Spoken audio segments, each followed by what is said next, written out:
বর্তমানে সবচেয়ে ভাইরাল একটি ফলের নাম হচ্ছে প্যাশন বা আনারকলি, কক্সবাজারের আনারকলি বা ট্যাং।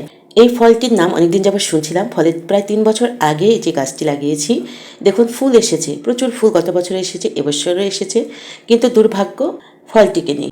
হ্যান্ড পলিনেশন করিয়ে দিয়েছি, তারপরও টেকে নেই। আমার তো ফলটি খেতে হবে, আর তাই অনলাইন থেকে দিলাম অর্ডার। ফলে আমার পার্সেলটি দেখুন এই যে এসে পড়েছে।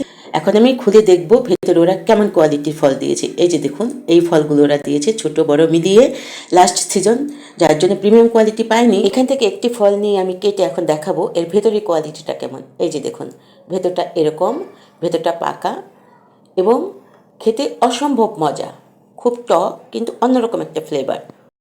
খুব ফ্লেভারেড একটি ফল, আমি টেস্ট করে দেখেছি এবং ফ্লেভারটা আমার লেগেছে বেল পাকলে যেরকম হয় সেরকম, খুব ভালো লেগেছে। চিনি, লবণ এবং মরিচ দিয়ে বানিয়ে খেতে অসম্ভব মজা।